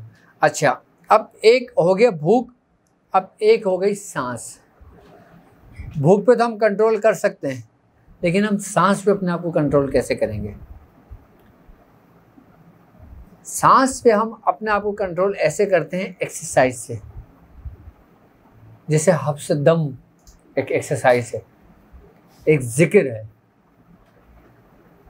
फास अनफास सांसों का जिक्र, उसका जिक्र है। बुजुर्गों ने क्यों करा था कि सांस रोक के बैठते थे और फिर सांस का इखराज कर देते थे। इसका तरीक़ेकार ये होता है कि सांसों को अगर आपने अपने आप को कंट्रोल करना है ना, तो ये जिक्र जो ना जब सूरज तुलू होता है ना उस वक्त किया जाता है। आपने अपना रुख उस जानिब रख के बैठ जाओ जहाँ से सूरज निकल रहा हो। आप वहाँ बैठकर आप अपनी ये नाक बंद करके इधर से ना सांस को अंदर खींचें। जब सांस को अंदर खींचेंगे ना और फिर आप ये बंद करके सांस को यहाँ से निकालें। आपकी ये इब्तिदाई प्रैक्टिस है। कौन सी प्रैक्टिस है? इब्तिदाई प्रैक्टिस। आप 10 मरतबा करें, 10 मरतबा इधर से करें, फिर 10 मरतबा इधर से करें। कितनी हो गई? 20 मरतबा। 10 मरतबा आप नाक से खींचें और मुंह से निकालें। खींचा और थोड़ी देर आँख बंद करके बैठ गए, अंदर सांस स्टोर कर कर, और जितना स्टोर आप कर सको बर्दाश्त करो, उसके बाद मुंह से निकाल दो। फिर आप यूँ करके बैठ गए, फिर सांस अंदर स्टोर कर ली, फिर आपने मुंह से निकाल दी। ऐसे 10 दफ़ा करो। आप 30 दफ़ा की ये सांस वाली मत शुरू करो, सांसें आपके कंट्रोल में आने शुरू हो जाएंगी।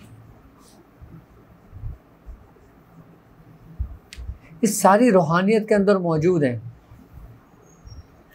इन सब का ताल्लुक आपके सेंस के ऊपर चल रहा होता है, और सेंस का ताल्लुक किससे होता है? आ गए उन्हीं केमिकल, आ गए नर्वस सिस्टम पर, आ गए आसाब पर। कहाँ हैं आप?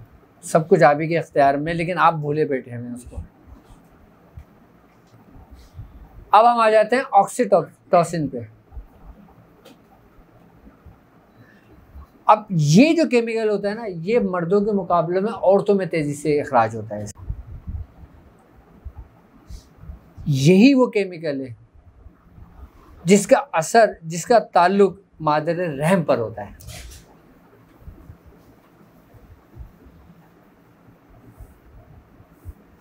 यही केमिकल जब बनना बंद हो जाता है ना, तो औरत के अंदर बांझपन पैदा हो जाता है। ये मैं नहीं कह रहा, ये मेडिकल कह रही है।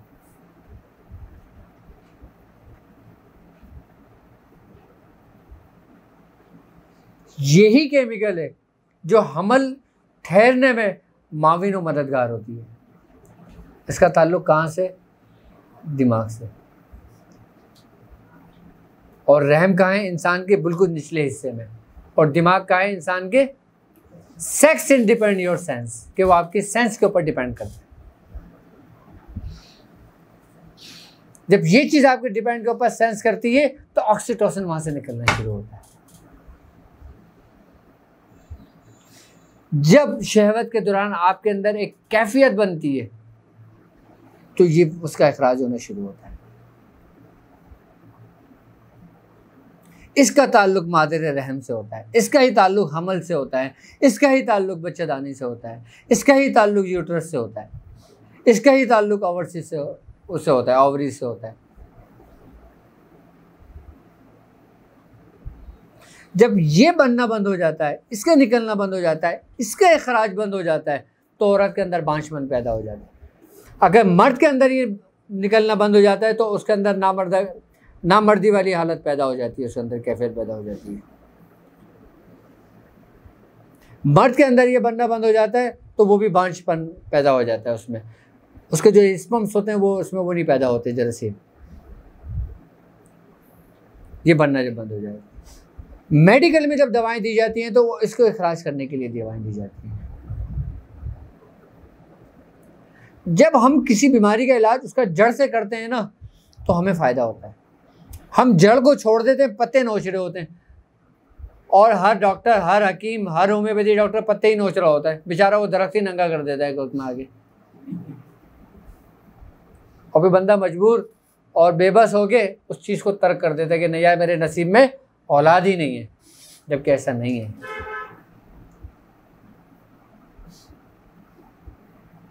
हर चीज़ की एक तरतीब, एक तरीक़ेकार है, लेकिन हम उससे गाफिल हैं। यही केमिकल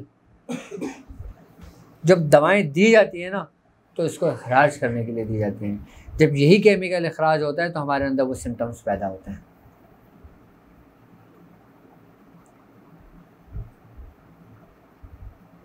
केमिकल का समझना बहुत मुश्किल है। कहते हैं ना केमिकल कम अकल के बस के काम नहीं है, लेकिन इसको इतना समझो जितनी तुम्हारी ज़रूरत है। रूहानियत का इससे क्या ताल्लुक़ है, मेडिकल से इसका ताल्लुक़ है, इसका समझना तुम्हारे लिए इसलिए ज़रूरी था क्योंकि तुम्हारी बुनियाद, तुम्हारी बेस यही है। जब तक तुम्हें अपनी बुनियाद, अपनी बेस का नहीं पता होगा, आगे तुम कैसे कामयाब होगे। तुम्हारी फाउंडेशन, तुम्हारी बुनियाद जितनी मजबूत होगी उसके अंदर तुम 100 मंजिला खड़ा कर लो, तुम्हें कोई टेंशन नहीं कि तुम्हारी इमारत गिरे।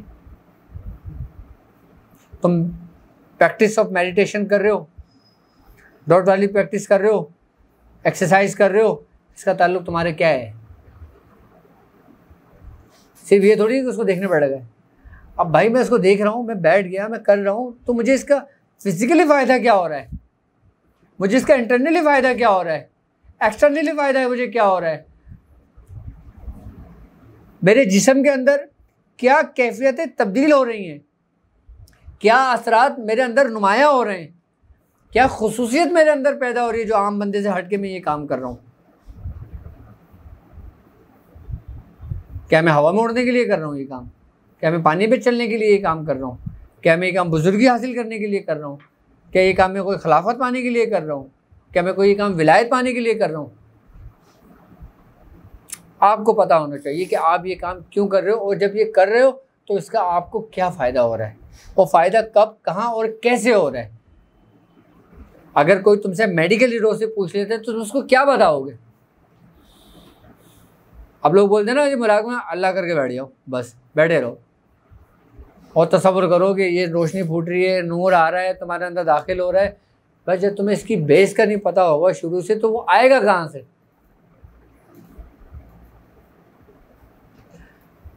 अब मैंने तुम्हें बटन बता दिया, स्विच तुम्हें दे दिया, अब ऑन करना तुम्हारा काम है, ऑफ करना तुम्हारा काम है। अब तुम्हें स्विच का पता ही नहीं कि इस कमरे में स्विच क्या है, लेकिन लाइटें लगी हुई, तुम क्या करोगे, पूरे घर में ढूंढते रहोगे स्विच क्या है, मेन स्विच क्या है। आप पूछोगे यार मेन स्विच कहाँ लगा हुआ है, तो आपको कितने दिन लग जाएंगे स्विच ढूंढने में। और मैं आया, मैंने आपको बता दिया, मैंने कहा गेट के पीछे स्विच लगा हुआ है, आप गेट के हम खोला, ठक करके स्विच ऑन कर, लाइट ऑन हो गई।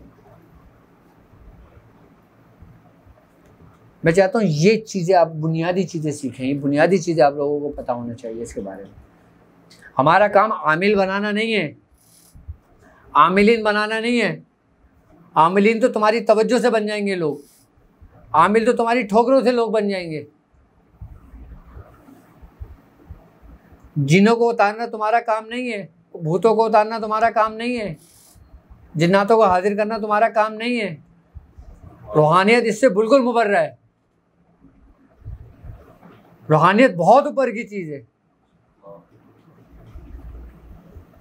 तुम्हें रूहानी परवास अगर करनी है ना, तो तुम्हें यहाँ से सफ़र करना होगा, इन चीज़ों से निकलना होगा, इस आमिल के लफ्ज़ को अपनी ज़िंदगी से निकालना होगा।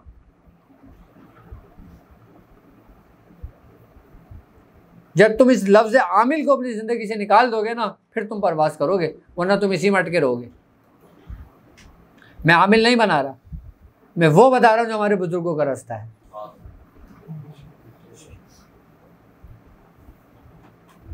रूहानी परवास करनी है ना, तो फिर आपने रूहानियत पे मेहनत करनी है।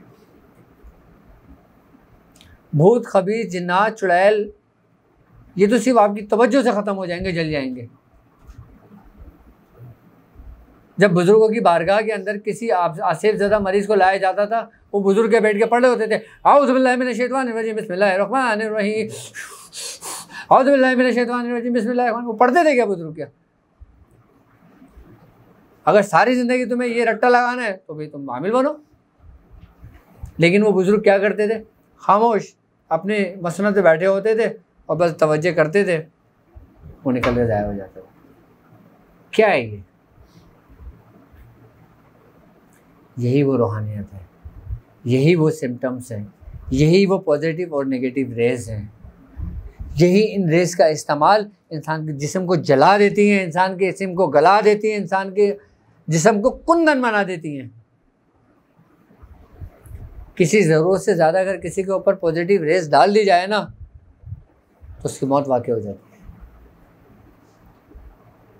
क्यों बुजुर्गाने दिन किसी के ज़र्ब के हिसाब से उस पर तवज्जो डाला करते थे।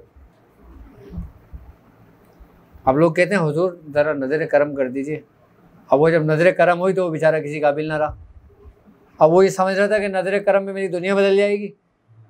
अब ये नहीं पता कि दुनिया की जगह उसको क्या मकाम मिल गया, वो उससे गाफिल है, लेकिन दुनिया की थी उसको। अब कहोगे हुजूर नज़र करम कर दें ज़रा। तो ये बुजुर्गों के वो जुमले थे जो बुजुर्गों की ज़िंदगियाँ बदल दिया करते थे। अब नज़र करम हम समझते हैं कि हमारा अच्छा कारोबार हो जाए, अच्छी सी बीवी मिल जाए, अच्छी सी शादी हो जाए, अच्छी सी गाड़ी आ जाए, अच्छे से वसाइल आ जाए, अच्छे से नौकर चाकर आ जाएं। ये जी नज़र है, मेरे पीर की नज़र है। हाँ, अब भाई तेरे पीर की नज़र तेरे दुनियावी मकासद के लिए पड़ी है क्या? पीर की नज़र पड़ी ही नहीं है अभी। जब पीर की नज़र पड़ जाती है ना तो दिल से हर एक चीज़ की ख्वाहिश ख़त्म हो जाती है। ये पीर की नज़र नहीं है। ये पीर की नज़र तुम्हें बातनी परवाज़ कराता है। पीर की नज़र तुम्हें बातनी रूहानी सैर कराती है। पीर की नज़र तुम्हारे अंदर से सारे हिजाबात को उठा देती है। पीर की नज़र तुम्हें तुम्हारा मकाम और मर्तबा बताती है। कारोबार में तरक्की हो गई, फ़ायदा हो गया, लो जी पीर की नज़र है। हमारे कामिल बड़े पीर है, और जिसकी नहीं हुई, अरे यार हम तो वहीं के वहीं हैं। इसका मतलब है पीर हमारा कामिल नहीं है कि जिससे हमारा दुनिया मकासद हमारा हल नहीं हुए।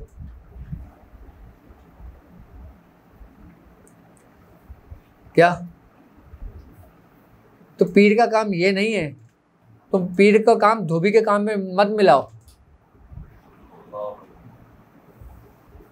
अगर तुमने उसको धोबी के काम में मिला दिया ना, फिर वो तुम्हें ऐसा रगड़ रगड़ के धोएगा ना कि उठाक पटाक जब वो खुश करके डालेगा ना तो साफ व शफाफ होके निकलोगे फिर तुम। और जो कपड़ों से जो मेल धोबी उतारता है ना, पीर तुम्हारे बातिन में से पूरा मेल उतार देता है, इसी तरीके से धोकर साफ करके। वो किस लिए कर रहा होता है वो पता है आपको? उसने आपको हुजूर के दरबार में पेश करना होता है।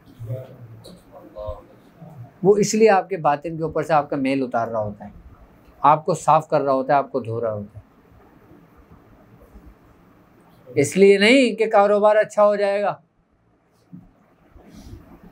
हाँ देखो, एक बात याद रखना ज़िंदगी में, तुम्हारे हिस्से का रिस्क जितना लिखा हुआ है ना यार, वो तुम्हें मिलना ही मिलना है। अब शब बारात में रोज़ सबसे ज़्यादा अपने रिस्क की दुआएं कर रहे होते हैं। भाई वो तो लिख दिया गया है। इंसान वो चीज़ मांगे जो उसके पास नहीं है, और वो चीज़ क्यों मांग रहा है? जिसका रब ने तुमसे वादा कर लिया कि मैं तुम्हें दूंगा। अब तुम मांग रहे हो तो इसका मतलब है तुम्हें अपने रब पे भरोसा नहीं है क्या? भाई वो कहता है ना रिस्क में तुम्हें दूंगा, तुम फिर भी मांग रहे हो, कि तुम्हें उसको भरोसा नहीं है क्या? तुम क्या मांगोगे जो चीज़ तुम्हारे पास नहीं है और तुम्हें ये यकीन है कि यार ये मुझे मिल भी नहीं सकती बगैर मांगे, इसका तो वादा भी नहीं लिया। जैसे मिर्ज़ा गालिब थे, उनको तनख्वाह मिली, वो सारी तनख्वाह की शराब लिया है, घर में भी बच्चे भूखे बैठे हुए थे। अब बीवी ने गालिब से पूछा कि भाई खाने का क्या हुआ? कह रहा भाई देख, अल्लाह ताला ने रिज़्क़ का वादा किया है, वो तो तुझे दे देगा, इसका वादा नहीं किया, ये मैं ले आया।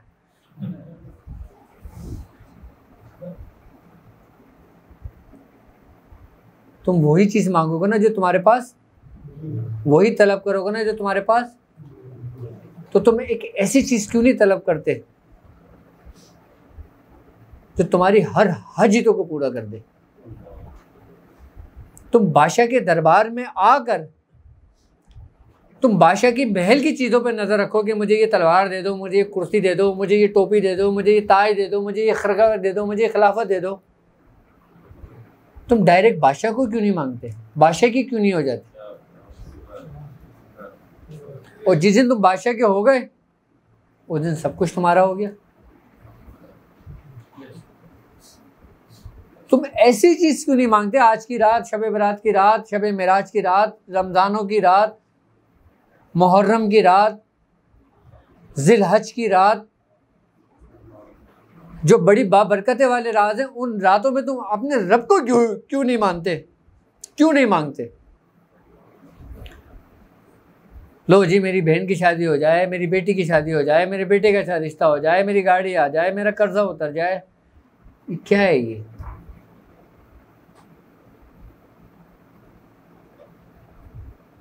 और जो शख्स अपनी दुआ में सबसे पहले अपने माँ बाप के लिए मांगता है ना, उसकी दुआ रद्द नहीं होती, चाहे उसके माँ बाप जिंदा हो या जिंदा ना हो, उसकी दुआ कभी रद्द नहीं होती।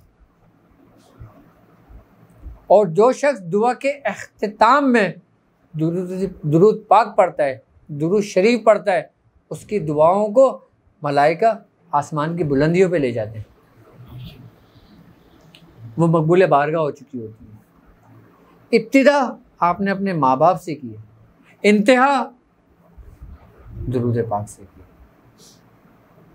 इब्तिदा आपकी कहाँ से हुई? आपके माँ बाप से। जब आप छोटे थे, इब्तिदा आपकी कहाँ से हुई? माँ बाप से। और जब आपने सफ़र शुरू किया, आप इंतहा कहाँ हुई?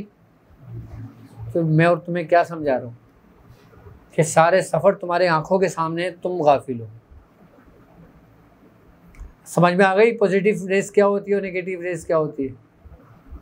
अच्छा, नेगेटिव रेस इसकी बिल्कुल अपोजिट होती है। हर चीज़ का पॉजिटिव का नेगेटिव होता है। आई बात समझ में? यानी कि इसकी बिल्कुल अगर आप अपोजिट चलेंगे ना तो वो पूरा नेगेटिव रेस आ जाती है।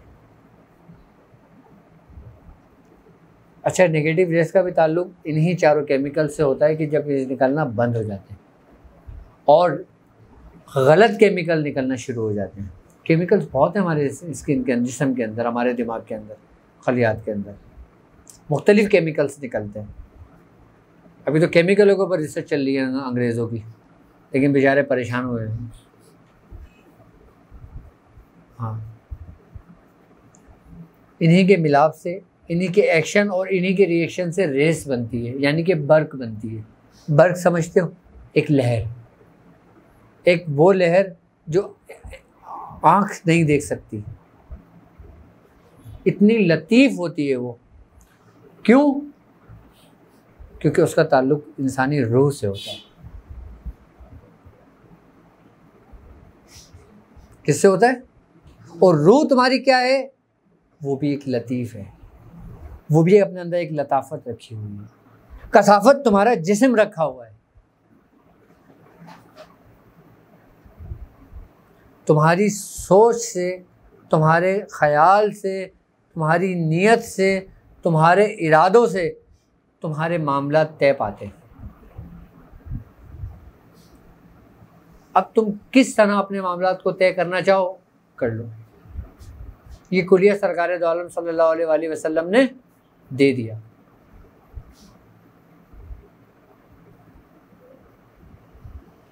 तुम आईना बन जाओ, जो शख्स तुमको देखेगा ना वो अपना अक्स उसमें देखेगा। कोई तुम्हें अच्छा भी बोलेगा, वो तुम्हें अच्छा देखेगा, कोई तुम्हें बुरा भी बोलेगा, क्योंकि वो तुम्हें बुरा भी देखेगा। जो तुम्हें देखेगा ना, वो तुम्हें नहीं देखेगा, वो खुद को देखेगा, क्योंकि तुम एक आईना हो।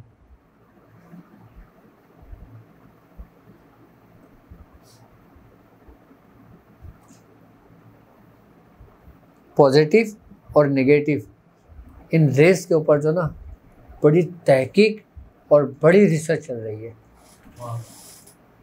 रेकी वो भी इसी के माहतेज है, टेलीपैथी वो भी इसी के माहतेज है, मिसमेरिज्म वो भी इसी के माहतेज है, और आपका रूहानियत वो भी इसी के माहतेज है, और शयातीनी उलूम वो भी इन्हीं के माहतेज है। फर्क सिर्फ अंधेरा और उजाले का है, नेकी और बदी पर है, रहमान और शैतान का है। बस ये इन दोनों के बीच से जो रास्ता चल रहा है ना, रहमान और शैतान, इसके बीच का जो रास्ता है ना, उसमें तुम हो भी। कभी तुम सीधे हाथ की तरफ जाते हो, कभी तुम उल्टे हाथ की तरफ जाते हो। ठीक है, इस पे तुम्हारा इख्तियार है कि तुम कौन सा रास्ता चुनते हो, सीधे हाथ वाला या उल्टे हाथ वाला। दाएं हाथ वाला रास्ता रहमान का है और बाएं हाथ वाले रास्ता शैतान का है।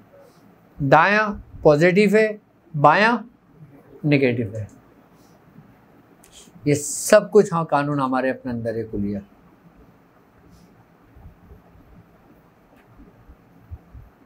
और ये पॉजिटिव रेस हमारे जिस्म के अंदर, हमारे जो नर्वस सिस्टम है, जो हमारा ब्रेन है, और वो जो हमारे स्पाइनल कॉर्ड का जो ये हिस्सा है, मोहरों का, रीढ़ की हड्डी का, शुरू का, इसका कायम मकाम यहाँ पर होता है।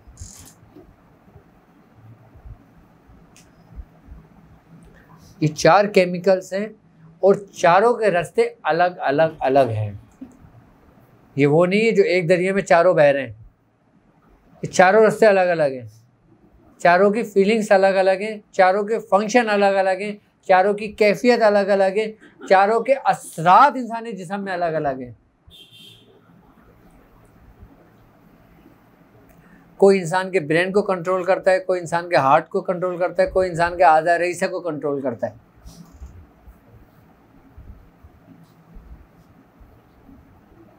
ये जो इतनी सी हमारी खोपड़ी है ना, और इतनी सी खोपड़ी में जो इतनी सी चिप है ना, जिसको उम्मुल दिमाग कहा जाता है। कभी मैं उम्मुल दिमाग के बारे में ये बताऊंगा तुम्हें कि उम्मुल दिमाग क्या है, उम्मुल दिमाग कहाँ से कंट्रोल होता है, ये किसका एंटीना है। हाँ, बच्चों ने तुमने एंटीना वो दिलाए होंगे ना कि हाँ आ रहा है, नहीं आ रहा, इधर करूँ उधर करूँ, ये वो एंटीना है कि जिससे कनेक्शन तुम्हारे मिलते हैं। और इसका ताल्लुक किससे है, और इन केमिकल्स का उम्मुल दिमाग से क्या ताल्लुक है।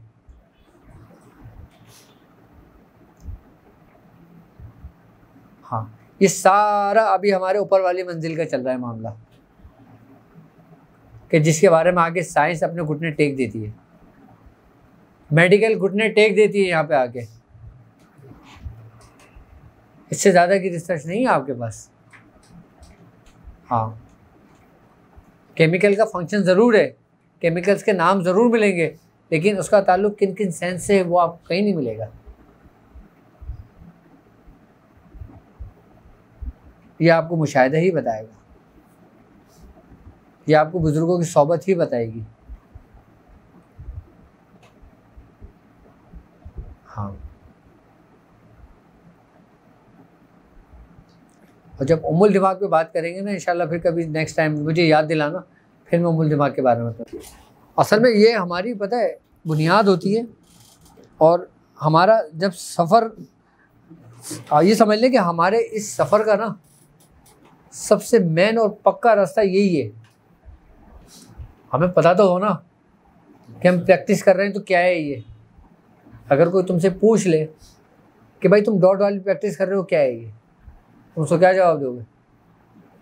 अगर कोई तुमसे पूछ ले कि ये पॉजिटिव रेस क्या है और ये कब बनती है, कैसे बनती है, तो आप क्या बताओगे उसको? आपको पता होना चाहिए ना। अच्छा, एक बात है कि जब तुम्हें पता लग जाता है ना किसी चीज़ की हकीकत तुम पर जाहिर हो जाती है, तो तुम्हारी नज़र में उसकी अहमियत बढ़ जाती है। अब मैं तुम्हें हीरा दूं और तुमसे ये कहूं कि ये कोहे नूर है, तुम इसको किस तरह संभाल के रखोगे? अपनी जान से ज़्यादा अजीज करके रखोगे उसको? और अगर मैं तुम्हें कोहे नूर दे दूं और एक डिब्बे बन करके मैं कह दूं भाई मेरी तरफ से गिफ्ट रख लो उसको, तुम्हें नहीं पता उसके अंदर क्या है, तुम उसकी कैसी केयर करोगे?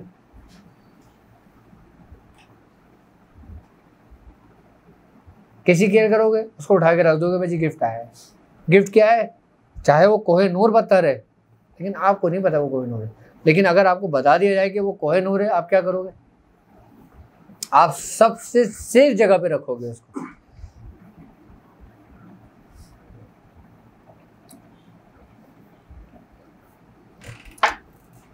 और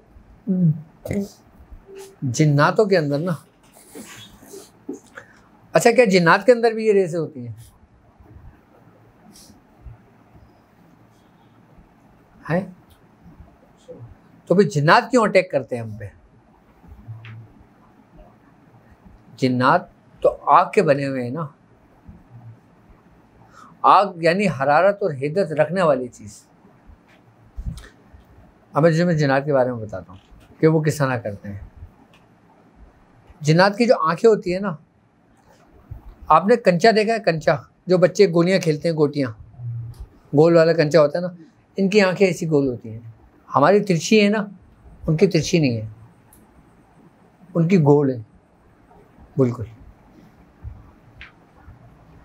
अच्छा, उनकी आंखें गोल होती हैं, उनकी पलकें नहीं है, उनकी पलक नहीं झपकती।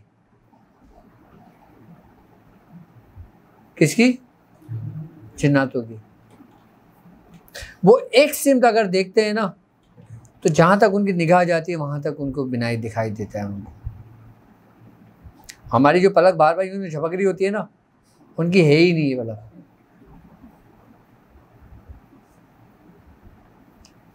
हाँ, और रोशनी बाहर नहीं होती, रोशनी उनकी अपने आंखों में होती है। भाई यहाँ पे लाइट जलाओगे तो तुम्हें दिखेगा ना, और अंधेरा कर लोगे तो तुम्हारी आंख नहीं देख सकती। क्यों नहीं देख सकती भाई? आंखों का मतलब तो देखना होता है। तुम अंधे हो गया, इसका मतलब है तुम रोशनी क्यों मोहताज हो? ऐसा ही है ना, जब अंधेरा हो जाता है तुम नहीं देख पाते, क्योंकि तुम्हारी आंखों में रोशनी नहीं है। वो सिम्टम, वो सलाहियत नहीं है। जिन्नातों के अंदर ये पैदाइशी है कि रोशनी उनके अपने आंखों के पिछले हिस्से पर होती है। उनके लिए सब बराबर है। आई बात समझ में? वो अंधेरे में भी ऐसे देखते हैं जैसे हम रोशनी में देखते हैं।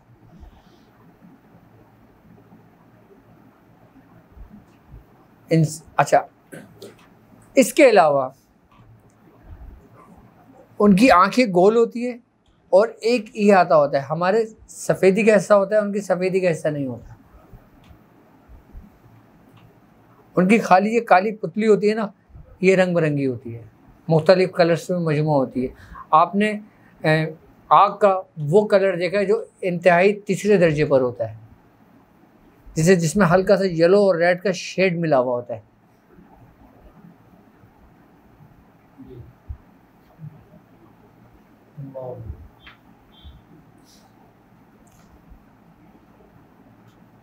वो अपनी आंखों की कुव्वत, उनकी सारी कुव्वत जो ना जिन्नात की, उनकी आंखों में है।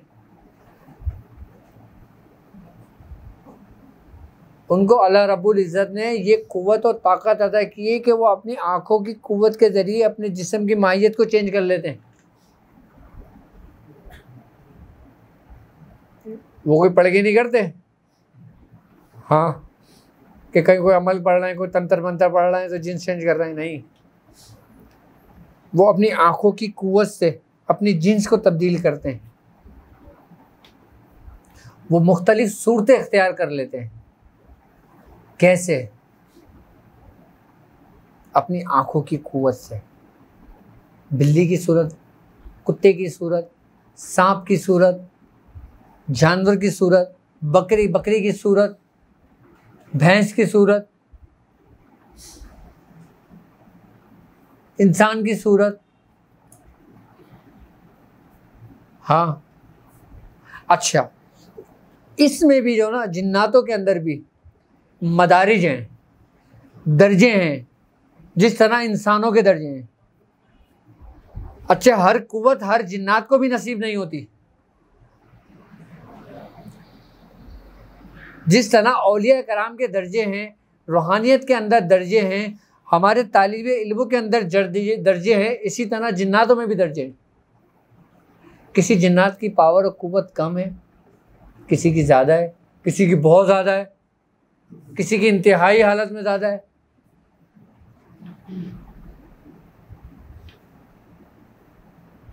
शैतानों की कुव्वत, जो शैतान जिन्नात होते हैं, उनकी कुव्वत भी उन्हीं के मदारिज के हिसाब से होती है।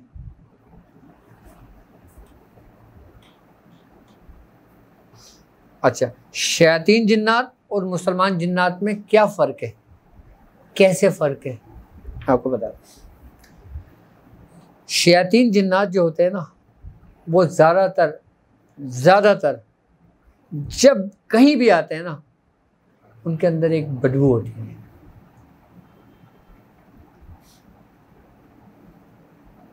हाँ, नबी पाक सल्लल्लाहु अलैहि वसल्लम की हदीस, आपने फरमाया जब तुम किसी कुत्ते को या गधे को भौंकते हुए देखो तो पनाह मांगो, कि कुत्ता और गधा शैतान को, शैतान जिन्नात को देखकर, शैतान को देखकर भौंकते हैं, क्योंकि ये ऐसी मखलूक़ात देखते हैं जो तुम्हारी नज़रों से ओझल है। अच्छा है, लेकिन तुम्हारी नज़रों से ओझल है। तुम्हारी नज़रों से ओझल क्यों है? क्योंकि तुम्हारी आंखों में पर्दा रोशनी तो है नहीं, लाइट नहीं होती, तुम अंधे हो। और तुम अगर रियाजत और तवज्जो और मेहनत कर लो और तुम्हारे लिए रोशनी और अंधेरा बराबर हो जाए, फिर क्या होगा? हिजाब और पर्दा। तो ये मेहनत और रियाजत किस लिए कर रहे हो तुम?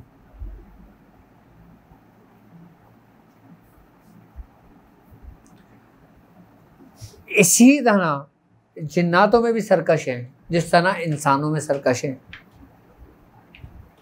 अच्छा, जिन्नातों के अंदर ईसाई जिन्नात हैं, मुसलमान जिन्नात हैं।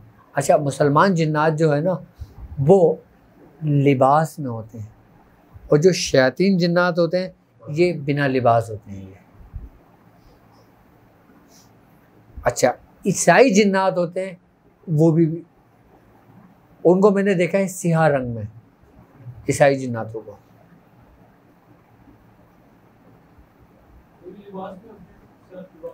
जी, सियाह लिबास में होते हैं। हाँ, इन लोगों के साथ एक वक्त गुजारा है मैंने, इसलिए मैं इनके बारे में इतना जानता हूँ। हाँ,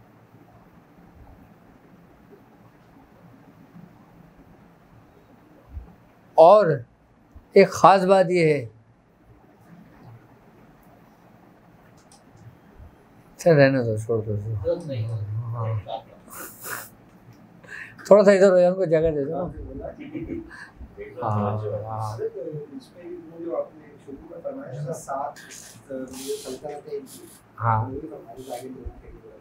हाँ, जब मैं कारखाने में रहता था ना, 99 की बात है, 99 या 2000 की बात है, तो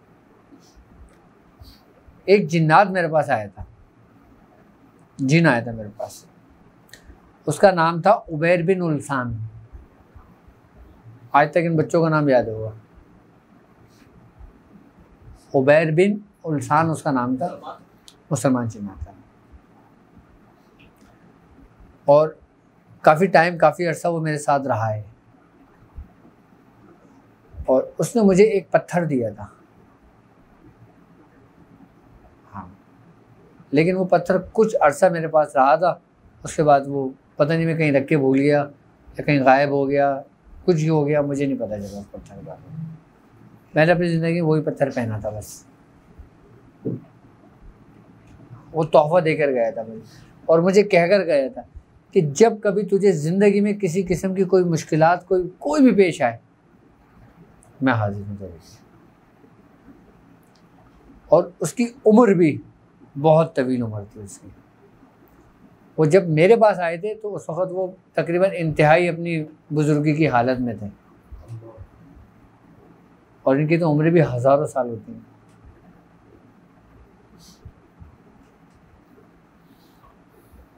कुछ बातें, कुछ सोहबत मेरी उनके साथ रही है कारखाने के अंदर। हम क्यों कारखाने में पड़े रहते थे, हमारा दिल ही नहीं करता था निकलने का, क्योंकि हम एक अजीब दुनिया में थे, और सारा मियाँ हुजूर के तो फैल था। हाँ, मैं सही बता रहा हूँ आपको।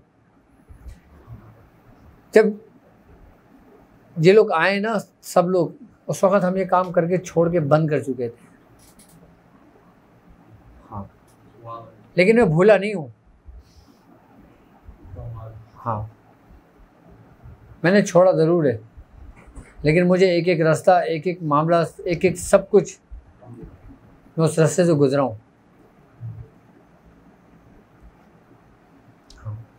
और वो उबैर बिन उल्सान भी जो आए थे ना, आप यकीन करें मैंने नहीं बुलाया था, मैंने पढ़ाई नहीं करी थी उनके नाम की, वो खुद आए थे।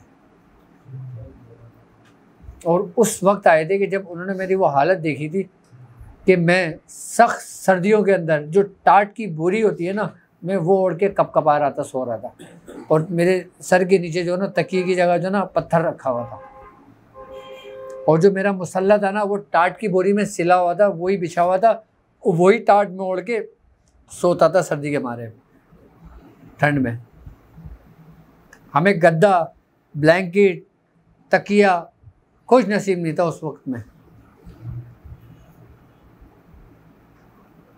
उस वक़्त के जो मेरे साथी हैं ना, वो आज भी ज़िंदा हैं, और आज भी वो मियाँ हुजूर के पास काम करते हैं। आप उनसे जाके पूछना कि कैसा वक्त गुजारा है। कि जब मैं सख्त तकलीफ़ में हुआ था ना, जब मैं सख्त सर्दी में मुब्तला हुआ था ना, कि मुझे ये था कि बस कुछ मुझे मिल जाए ओढ़ने को, उसके थोड़ी देर बाद जो ना कमरे के अंदर ना हिद्दत होनी शुरू हो गई थी, हरारत होनी शुरू हो गई थी, मेरे जिस्म में से सर्दी कम होनी शुरू हो गई थी, जिस्म, कमरा पूरा गर्म होने शुरू हो गया था। मैंने कहा लो जी, आज लग रहा है कुछ होने वाला है। उसके बाद दरवाजे पे दस्तक हुई थी।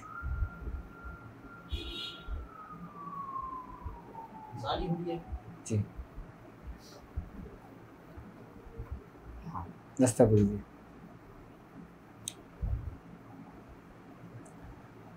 और मेरे लिए जर्दा आया था सबसे पहला। हाँ, उसके बाद फिर कुछ ड्यूटी लगी थी उन्हीं मामलात में।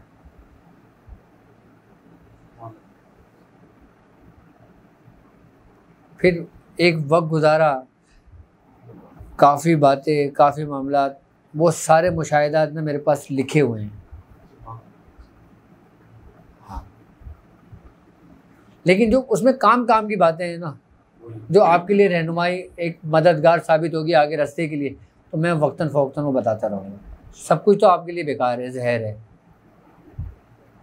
हाँ,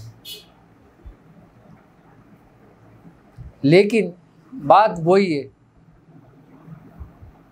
कि जिसने इस रास्ते को समझ लिया ना, अच्छा, इस रास्ते को पढ़ाइयों के ज़रिए नहीं समझा जाता,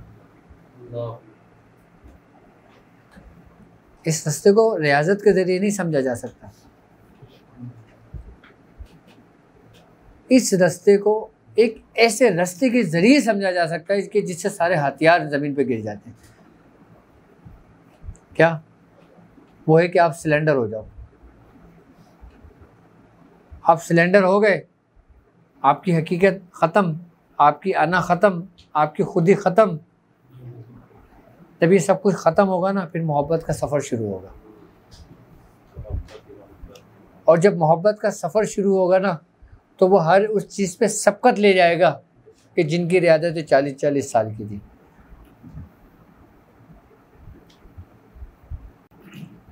आप कुछ भी ना करो ना, सिर्फ मोहब्बत रखो तो आप कामिल हो जाओगे। ये पॉजिटिव, नेगेटिव, रूहानी, कुव्वत, ताल्लुक, इरादी, शऊर, लाशऊर, ये सब बात की बात है। उस वक़्त तक इन चीज़ों का भी इदराक तुम्हें नहीं हो सकता जब तक तुम्हारे कल्ब में, तुम्हारे दिलों में मोहब्बत ना होगी।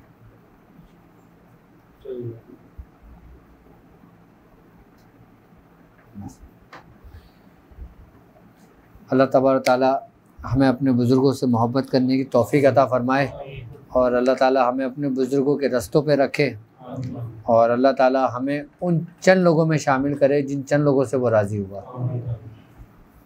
सुबहान रब्बिका रब्बिल इज़्ज़ति अम्मा यसिफ़ून। या इलाहुल आलमीन, या इलाहुल आलमीन, या इलाहुल आलमीन, हम तमाम लोगों को हासिदों के हसद से महफूज फरमा। या इलाहुल आलमीन, शयातीन के शर से महफूज फरमा। या इलाहुल आलमीन, जादू के शर से महफूज फरमा। या इलाहुल आलमीन, नज़र बस से महफूज फरमा। या इलाहुल आलमीन, हमें अपने शेख से मोहब्बत करने की तौफ़ीक अता फरमा। या इलाहुल आलमीन, हमें अपने बुज़ुर्गों के रास्ते पे चलने की तौफ़ीक अता फरमा। या इलाहुल आलमीन, हमारे शेख का साया हम पर ता क़यामत तक कायम हो दाएगा। या इलाहुल आलमीन, हमें अपने शेख की सोहबत को अता करने वाला बना। सुबहान रब्बिका रब्बिल इज़्ज़ति अम्मा यसिफ़ून व सलामुन अलल मुरसलीन वल्हम्दुलिल्लाहि रब्बिल आलमीन। बरक ला इलाहा इल्लल्लाहु, ला इलाहा इल्लल्लाहु, ला इलाहा इल्लल्लाहु मुहम्मदुर रसूलुल्लाह सल्लल्लाहु